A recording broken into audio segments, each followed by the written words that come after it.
இவ்வளோ காய்கறி ரெடி பண்ணி வச்சு என்னம்மா செய்யப்படுறேன்? வந்து உருளைக்கிழங்கு போண்டா, ஆலு போண்டா செய்ய போகிறேன். அதுக்கு இதெல்லாம் எடுத்து வச்சுக்கிறேன். ஆலு, பச்சை மிளகா, கொத்தமல்லி, கருவேப்பிலை, வெங்காயம், புதினா. இந்த முருங்கைக்காய் வந்து மாடியிலேருந்து அறுத்துன்னு வந்தேன். நாளைக்கு உருளைக்கிழங்கு போண்டாச்சு முருங்காவா? நாளைக்கு சமைக்கிறதுக்காக ரெடி பண்ணுறேன். மாடி தோட்டக்காய், கொஞ்சம் வெண்டைக்காய், ஒரு கத்திரிக்காய் இருந்துச்சு, 2 முருங்கைக்காய் இருந்தது. வெண்டைக்காவா? அவரைக்காய். வெண்டைக்காய் மேலேயே இருக்குது ஞாபகம். உருளைக்கிழங்கு போண்டா ரெசிபி மக்களுக்கு சொல்லுவியா? கடகடன்னு சொல்லுவேன், மெதுவாக சொல்லவா? சமைச்சு காமிச்சிக்கிட்டே சொன்னால் போதும். ஓகே. உருளைக்கிழங்கு நான் வந்து 4 எடுத்துருக்கேன். தேவைப்படுற அளவுக்கு உருளைக்கிழங்கு எடுத்துக்கிட்டு நல்லா வேக வச்சிடணும். இப்போ வந்து ஒரு குக்கரில் உருளைக்கிழங்கு கட் பண்ணி போட்டு வேக வைக்க போகிறேன். கொஞ்சமாக தண்ணி, ஒரு வாட்டி கழுவிட்டு வந்துடுறேன்.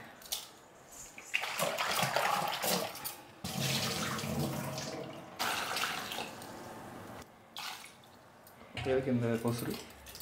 முழுகிறதுக்கு. இந்த உருளைக்கிழங்கு எல்லாம் அப்படியே முழுகி இருக்கணும் தண்ணிக்கு. இப்போ கேஸில் வச்சு பற்ற வச்சிடலாம். கொஞ்சமாக உப்பு கலந்தே விடலை? அது கலந்துக்கும். அவ்வளோதான், கலந்துட்டியா? இப்போ உருளைக்கிழங்கு வேகிறதுக்கு குக்கர் மூடி போட்டுடலாம். விசிலும் போட்டாச்சு.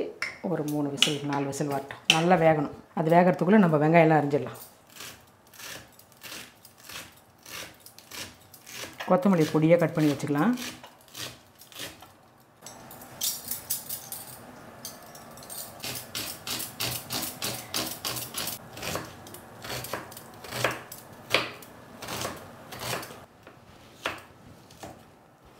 வெங்காயம் இவ்வளோ பொடியாக தான் இருக்கணுமா?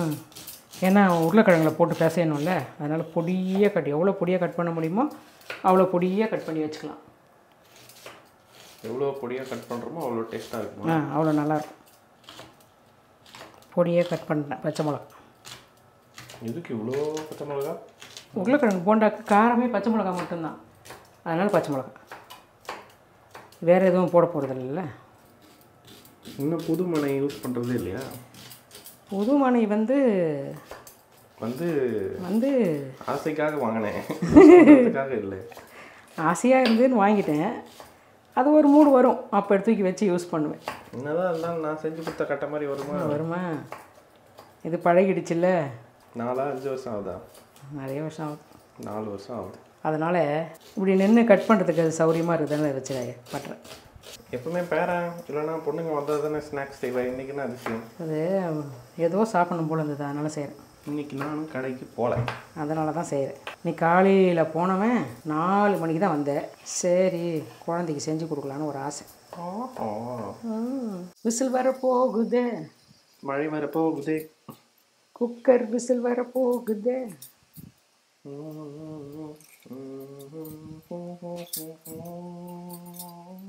இது விசில் வர மாதிரி தெரில.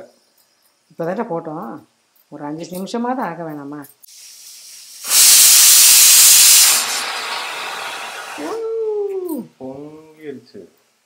பொங்கிடுச்சு. இன்னும் எத்தனை விசில் வரணும்? எத்தனை வந்திருக்கு? 2. இன்னும் 4 வரட்டும். இன்னும் 4? இன்னும் 3-4 வரட்டும். குழன்னு வேகணும்.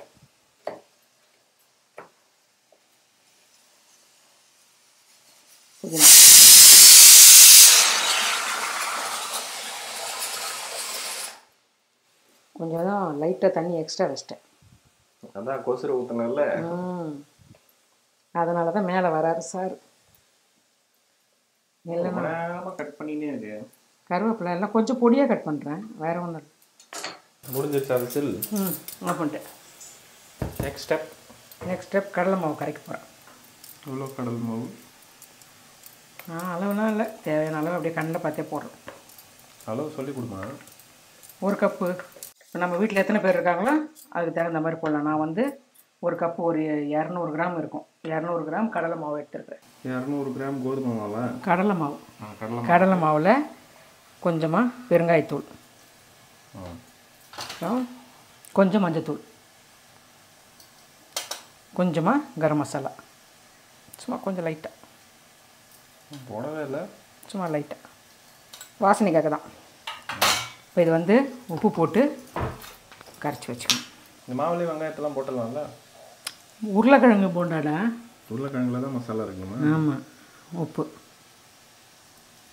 உருளைக்கிழங்கு போண்டானா உருளைக்கிழங்குல தான் மசாலா இருக்கணும், இதில் மசாலா இருக்கக்கூடாது. இது வந்து மாவு கரைச்சி வச்சுக்கிட்டு அப்படியே நம்ம சுட வேண்டியதுதான். உருளைக்கிழங்குல போடுவோம். அப்போ பாரு, எல்லாம் ஒன்றா சேர்கிற மாதிரி கலந்துட்டு கொஞ்சமாக தண்ணி, கடலை மாவு, உப்பு, கொஞ்சமாக மஞ்சத்தூள் போட்டு பிசைகிறேன். மஞ்சள் கலரில் வருது. கடலை மாவு அப்படி தான் இருக்கும். மஞ்சத்தூள் வேறு லைட்டாக போட்டிருக்கேன். கலர் ரெட் கலரில் இருந்தால் தான் எனக்கு போண்டா பஜ்ஜி. அது கலர் பவுடர் போட்டேன். இந்த மிளகாத்தூள் போட்டுரு. மசாலாவில் போட போகிறோமே, லைட்டாக போடு, கலர் வந்துடும். உன் பேச்சு கேட்டுன்னு போட்டால் இது வேறு மாதிரி டேஸ்ட் ஆகிடும். உருளைக்கிழங்கு மசாலாவில் போட்டு பேச போகிறோம், அதனால் மசாலாவில் தான் நமக்கு மிளகாத்தூள்லாம் தேவை. இப்போ கலர் பவுடர் போட்டுரு. Colour powder is not good for health. ஆமாம், அதனால் தேவையில்லை. மஞ்சளாவே சாப்பிடும். கேஸ் போயிடுச்சா? போயிடுச்சு. ஓப்பன் பண்ணிட்டேன். இப்போ வெந்துருச்சான்னு பார்க்கலாம். கத்தி குத்து கந்தன். நல்லா வெந்துருச்சு. இப்போ சுடு தண்ணிலேருந்து எடுத்துகிட்டு அப்புறமா உரிச்சிடும். இவ்வளோ சூடாக அதில் ஊற்றுறியே, கீழே பிளாஸ்டிக் பைப் தானே போகுது. போட்டேன், கீழே போட்டேன். டேமிட், ஒரு உருளைக்கிழங்கு போச்சே. போனா போது போ, ஆறட்டும். எதுக்கு சூடு பண்ணுற, எதுக்கு ஆற வைக்கிறேன்? இது சில்லுன்னு தான் உரிக்க முடியும், கொதிக்க கொதிக்க இருந்தால் உரிக்க முடியாது.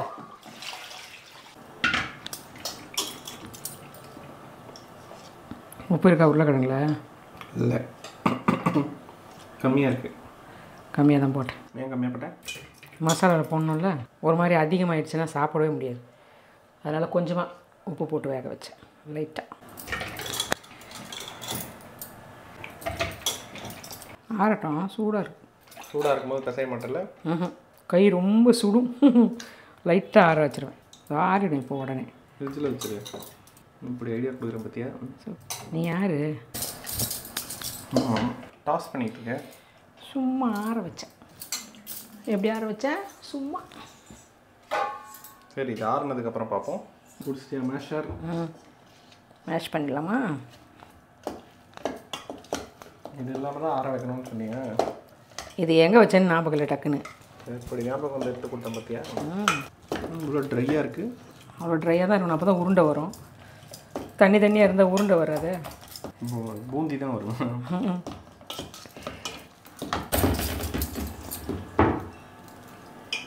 ஃப்ரண்ட்டில் எடுக்கிற மாதிரி வச்சுப்பாங்க. ஃப்ரண்ட்டில் தான் வச்சுருந்தேன். எனக்கு என்ன தெரியுமா, இந்த மிஷினுங்கெல்லாம் யூஸ் பண்ணுறத விட இந்த கை யூஸ் பண்ணுறது பிடிக்கும். அது மிஷினா? இதுவும் ஒரு இது தானே. நல்லா கையிலே போட்டு நல்லா கையை கழுவிட்டு நல்லா கையிலே போட்டு பிசைஞ்சிருவேன். அது டூல்ஸ்லாம் எனக்கு ரொம்ப யூஸ் பண்ண மாட்டேன். இப்போ ஸ்டவ்வில் பற்ற வைக்கிறேன், காலை விட்டு பற்ற வைக்க வேண்டியது ஜெகன் முகச மாதிரி. சந்திரி சாக்கில் பேயின்ட்டு பற்றியா? நான் மேட என்னை பார்த்தா பேய் மாதிரியா இருக்கு. அதுக்குன்னு ஒரு டூல் இருந்தால் அதெல்லாம் யூஸ் பண்ணணும். சரி வா போடுவோம். ஓவரா வாய் பேசாதன்றியா? ஆமாம். உப்பு இத்தினூண்டு ஸ்பூனு, இத்தினூண்டு ஸ்பூனில் 2 போட்டிருக்கேன்.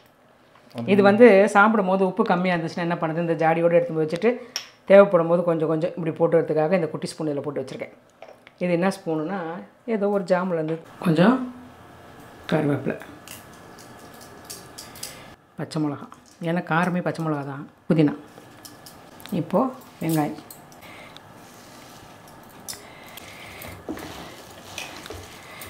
பாதி வெங்காயம் வச்சுட்டேன். இது தேவைப்படுமான்னு பார்க்குறேன்.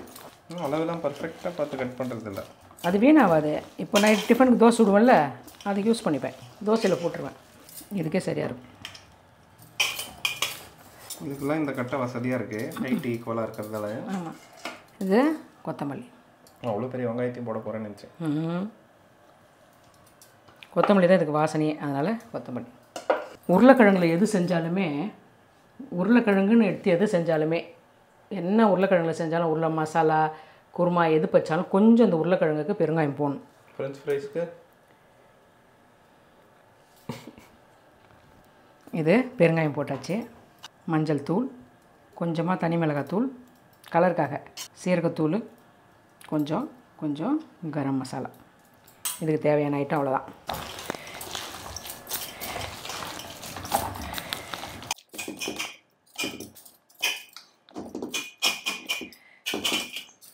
அதான் மிக்சியில் மாவு பசைறது இருக்குல்ல, அதில் போட்டு பசையணும்ல.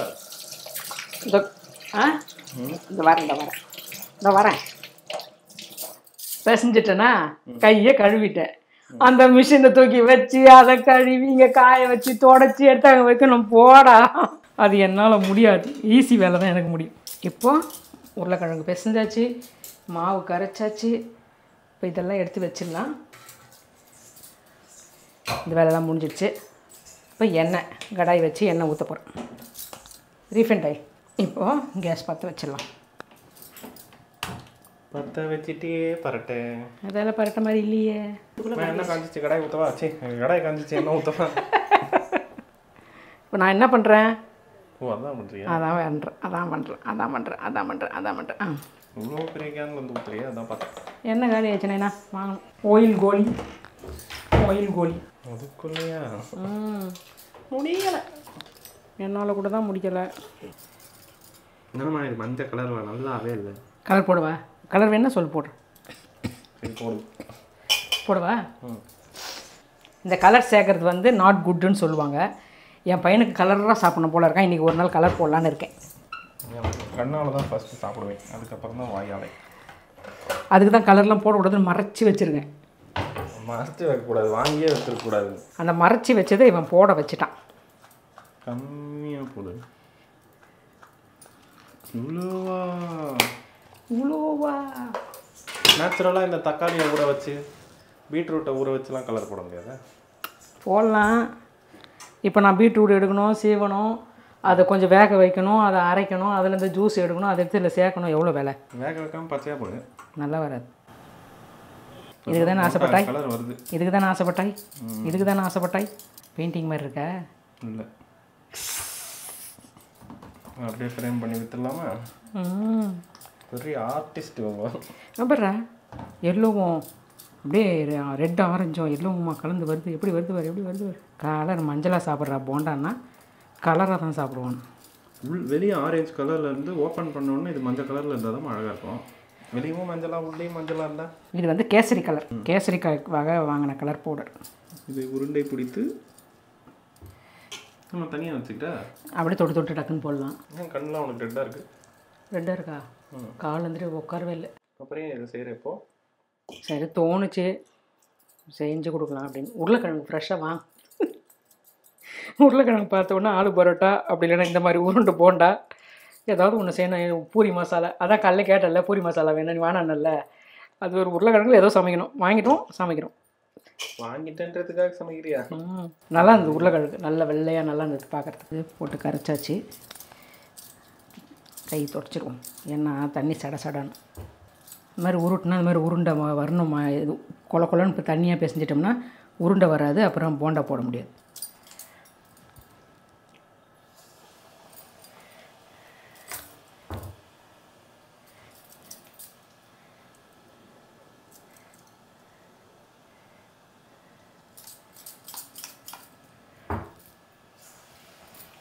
சௌபிஸ் ஃபேவரட் உருளைக்கிழங்கு போண்டா. அவதான் நேற்று கேட்டா செய்யலை.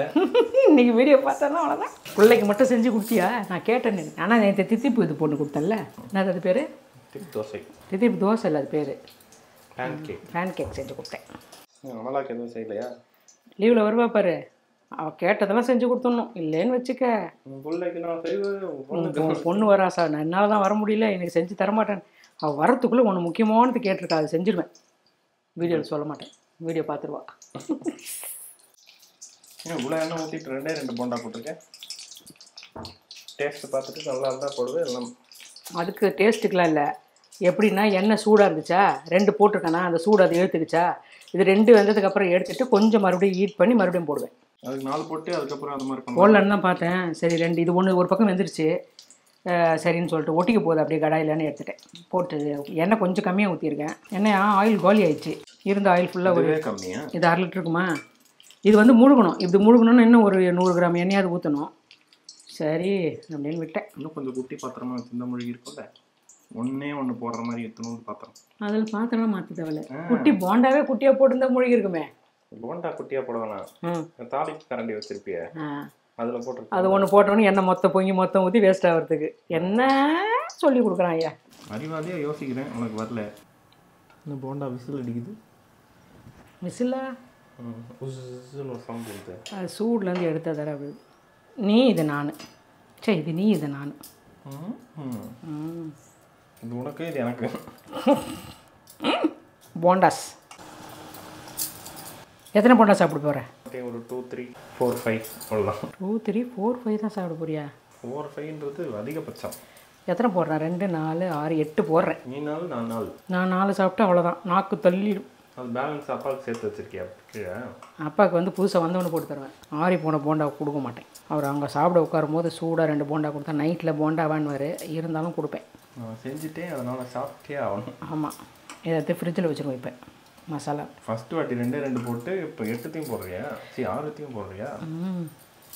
எப்படி நீங்கள் புரிஞ்சிக்கவே முடியல. எப்படி எப்படி வேலை செய்யணுமோ அப்போ அப்படி முடிச்சுக்குவேன். சோபிமா கோச்சுக்காத, உருளைக்கிழங்கு போண்டா போட்டுவிட்டேன், சாப்பிட போறேன். அவன் கிடக்குறா, இது நல்லா இருக்கு. உருளைக்கிழங்கு ஆலு போண்டா. அம்மா பார்த்து.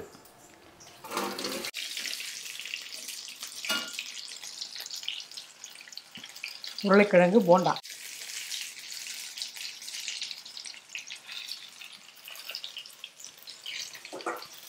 உருளைக்கிழங்கு போண்டா செய்கிறதுக்கு முதல்ல ஒரு 4-5 உருளைக்கிழங்கு நல்லா வேக வச்சு தோல் உரித்து தனியாக தண்ணியெலாம் இல்லாமல் நல்லா வச்சுக்கோங்க. 2 வெங்காயம், பச்சை மிளகா, கொத்தமல்லி, புதினா, கருவேப்பிலை அது நல்லா பொடியாக கட் பண்ணி வச்சுக்கோங்க. இந்த உருளைக்கிழங்கு நல்லா ஆறின அப்புறம் மசிச்சுட்டு அதில் இந்த கருவேப்பிலை, கொத்தமல்லி, புதினா, பச்சை மிளகா, உப்பு, கொஞ்சம் மஞ்சத்தூள், கொஞ்சம் கரம் மசாலா, கொஞ்சம் பெருங்காயத்தூள் போட்டு நல்லா பிசைஞ்சு வச்சுட்டு இந்த பக்கம் வந்து இன்னொரு கிண்ணத்தில் கடலை மாவு போட்டு அதில் கொஞ்சம் மஞ்சத்தூள், எங்கள் கலருக்காக எங்கள் பையனுக்கு கொஞ்சம் கலர் பவுடர் போட்டிருக்கேன். கலர் பவுடர் இல்லாமையும் செய்யலாம். போட்டு கொஞ்சம் உப்பு போட்டு நல்லா கரைச்சி வச்சுட்டு இந்த மசாலாவை வந்து உருட்டி அந்த மாவில் தொட்டு இந்த மாதிரி போண்டா மாதிரி போட்டிங்கன்னா சுட சுட ஆலு போண்டா தயார். சட்னியோடு சாப்பிட்லாம், இல்லைன்னா அந்த டொமேட்டோ சாஸ் கூட சாப்பிட்லாம், கெச்சப் கூட சாப்பிட்லாம், நல்லாயிருக்கும். இன்றைக்கி நான் சட்னி அரைக்கலை. ராகேஷ் வந்து கெச்சப்லேயே சாப்பிட்றேன்னு சொல்லியிருக்கான். அதனால் கெச்சப்போடு இன்றைக்கி விட்டுட்டேன். இதுக்கு தேங்காய் சட்னி, புதினா சட்னி, கார சட்னி எல்லாத்தோடு சாப்பிட்லாம். இதே மாதிரி நீங்கள் செஞ்சு சாப்பிட்டு பார்த்துட்டு கமெண்ட்ஸில் சொல்லுங்கள் எப்படி வந்துச்சுன்னு சொல்லிட்டு. நம்ம இன்னொரு வீடியோவில் சந்திக்கலாம்.